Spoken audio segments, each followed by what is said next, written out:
तुम्हारा ख्याल है कि वो यहाँ से अंदर आया होगा, लेकिन वो यहाँ से कैसे अंदर आ सकता है? हम लोग तो उस रात को यहीं पे थे। मेरा मतलब हम लोग यहीं पे मछली ग्रिल कर रहे थे। वो हमारी आंखों से बच के कैसे आ सकता है? यकीनन वो पहले ही आके अंदर छुप गया होगा। तो वो यहाँ पूरी रात छुपा रहा जब तक आपने उसकी गाड़ी नहीं ढूंढ ली? मुझे नहीं पता, ये सब कयास आराइयां हैं।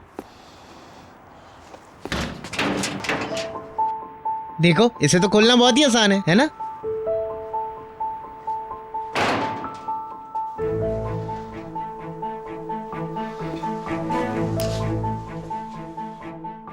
वो यकीनन यहाँ पे छुपा होगा। मेरे ख्याल में यही किया होगा। तो उस रात जो हमने बातें की वो यकीनन उसने सुनी होंगी। मुझे हैरत होती है कि उसकी हिम्मत कैसे हुई हमारे घर में दाखिल होने की। ये आवाज तो तहखाने में से आई है। करीम, हम लोग यहाँ पर है मिस मरियम साहिबा। क्या पता उसकी कोई चीज रह गई हो यहाँ पे। उसने हर जगह हाथ लगाया होगा। क्या हमें उसके निशान नहीं मिल सकते? वो यहीं से अंदर आया होगा। सामने का दरवाजा इस्तेमाल नहीं किया होगा। हाँ, ये दरवाजा आराम से खुल सकता है मुकद्दस, आराम से। करीम ने एक धक्का मारा और खुल गया ये दरवाजा। अगर वो यहाँ छुपा हुआ था तो फिर आराम से ऊपर चला गया होगा। या खुदाया, हम कैसे साबित करेंगे वो यहाँ पे मैं था? कह रहा हूँ ना कि उसने उंगलियों के निशान यहाँ पे छोड़े होंगे जरूर। राहिमी प्यारे, उस दिन से कई दफा सफाई हो चुकी है। मैं पुलिस को फोन करता हूँ। जी जी बिल्कुल फोन करें। हाँ जी, करें करें। राहिमी, हाँ?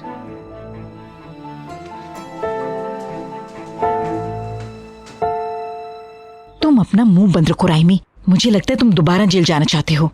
मुकद्दस, उस रात मैं मुराद के साथ नीचे गया था। हो सकता है उस टाइम पे वो आदमी वहीं पे छुपा हुआ हो। शुक्र है कि मुझे नहीं दिखा, वरना मैं मार देता। राहिमी, जेल जाकर तुम्हें सबक नहीं मिला कोई? तुम मुझे पागल कर दोगे। तुम्हें अपने बच्चों की कोई फिक्र नहीं है। सिर्फ अपने काम से काम रखो, इनके मामलात में मत पड़ो। ऐसा तो नहीं कहूँ मुकद्दस, मैं अपनी बहन के लिए जान भी दे सकता हूँ। हाँ, तुम तो जान दे सकते हो, लेकिन उसने क्या किया तुम्हारे लिए? हमारी फिक्र नहीं है तो कम से कम अपनी परवाह करो। फिक्र नहीं करो, फातिमा गुल को कुछ नहीं होगा। उसकी मदद करने के लिए लोगों की कतार लगी हुई है और हमें इन सबका गन साफ करने पर लगाया हुआ है और हमें यहाँ सफाई पर लगाया हुआ है। वैसे वो आदमी अंदर कैसे आ सकता है? उसने अपने पीछे कोई सुराग जरूर छोड़ा होगा। तुम क्या कर रही हो फातिमा गुल? ये तुम क्या कर रही हो लड़की? पागल तो नहीं हो गई? चुप रहो। जब हमें फोन आया था कि मुस्तफा ने वुराल को कत्ल किया और उसने ये भी सुन लिया होगा कि आंसू ने बाबा को खत लिखा था। क्या कह सकते हैं? बिल्कुल। जब हम पुलिस स्टेशन से बाहर निकले थे तो उसने कहा था कि हम दोस्त बन सकते हैं, लेकिन वो हमें दुश्मन बनाना चाहते हैं। छोड़ दो इसको अभी, कल मैं ये सब धुलवा दूंगी ना। मैंने कहा ना अपने काम से काम रखो।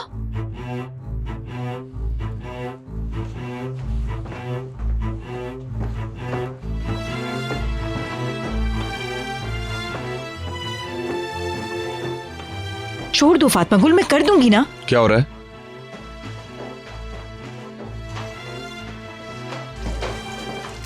फातिमा गुल, मैंने पुलिस को फोन कर दिया, उनको फिंगरप्रिंट्स चाहिए होंगे। इसने रगड़ रगड़ कर साफ कर दिया है सब कुछ। इसको पहले ही कई दफा साफ किया जा चुका है। लेकिन हमें कुछ ना कुछ करके साबित तो करना होगा कि वो आदमी यहाँ पे अंदर आया था। इस बात को तो छोड़ ही दो राहिमी। अब हम लोग इस घर में कैसे रह सकते हैं? वो यहाँ ऐसे आया जैसे उसका अपना घर हो। मैं अपने आप को महफूज नहीं समझ रही यहाँ।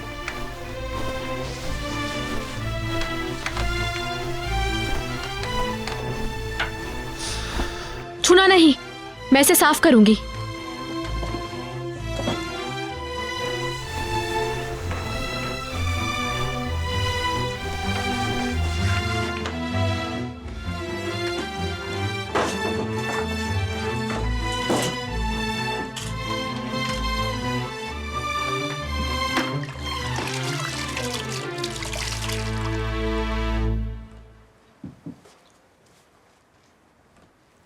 खुदा की लानत हो उस पे। उसने दोबारा हमारे साथ ऐसा किया और देख के खामोश रहने के अलावा मैं कुछ और कर भी नहीं सकता। मेरी अहमियत उससे ज्यादा नहीं है फातिमा गुल। एक नालायक आदमी हूं मैं, एक नालायक आदमी। तुम्हें कुछ करने की जरूरत नहीं है। अदालत खुद उन्हें सजा देगी। वो कानून के हाथों से बच नहीं सकेंगे।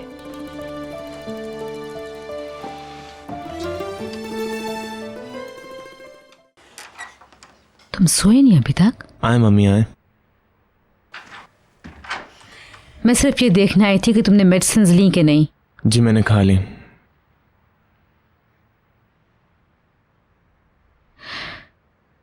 तुम्हें पता है मैं और तुम्हारी आंटी अब तक बात नहीं कर रहे हैं। मैं शक्ल भी नहीं देखना चाहती।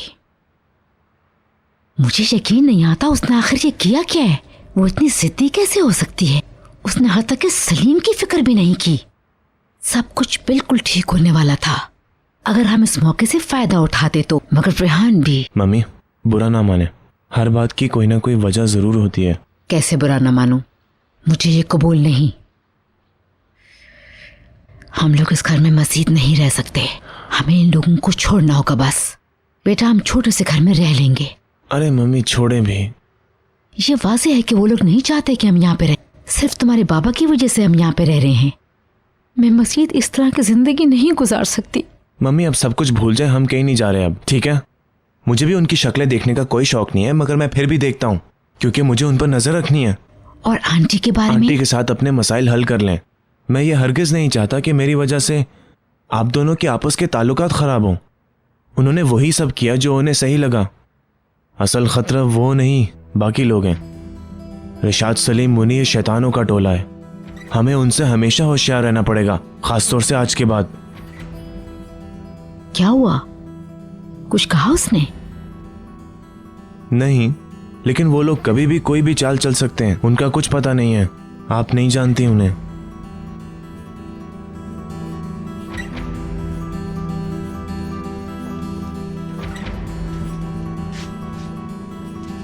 लगता है हमें यहाँ से कोई सबूत नहीं मिल पाएंगे। सही कह रहे हैं, हम उसके बाद कई दफा इस घर की सफाई कर चुके हैं। हमें यकीन है वो इस रास्ते से आया था और ऊपर मेरी बीवी के कमरे में चला गया था। खुदा की लानत हो उस कमीने पे। करीम ठीक है, चुप हो जाओ। हमने शिकायत दर्ज करवा दी है, इनको अपना काम करने दो। फोन किया उसने मेरी बीवी को। मेरी बीवी से बात करने की जुर्रत की उसने। प्लीज तुम ऊपर क्यों नहीं चले जाते? सब ठीक है यहाँ पे? हाँ तुम ऊपर चले जाओ।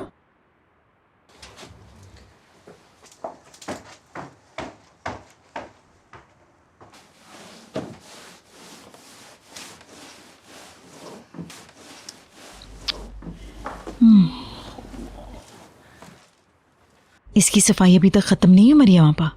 अभी तक मशीन लगी हुई है इसकी।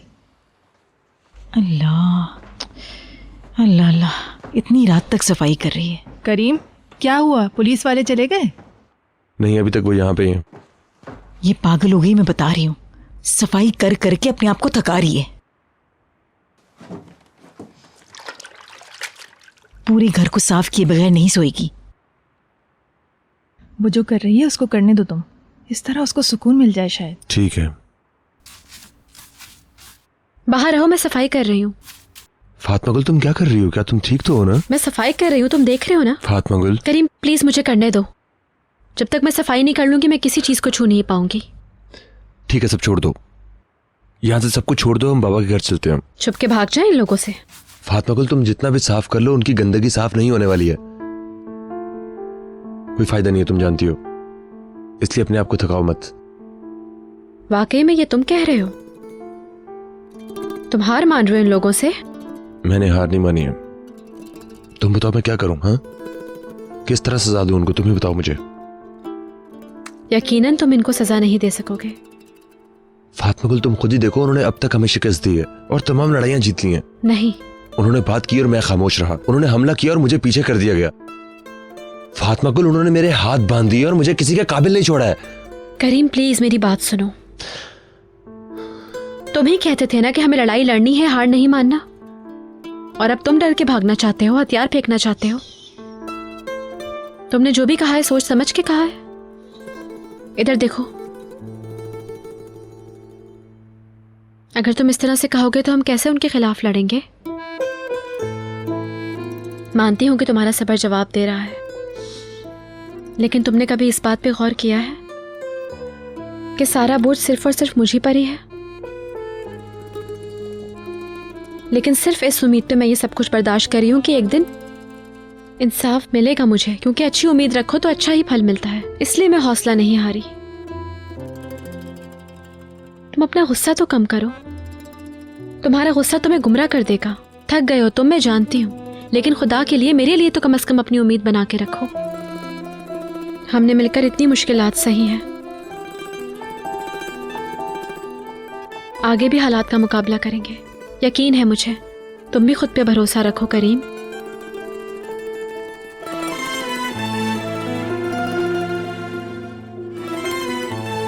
मुझे जीने के लिए हौसला चाहिए, लेकिन उससे बढ़कर तुम्हारा साथ।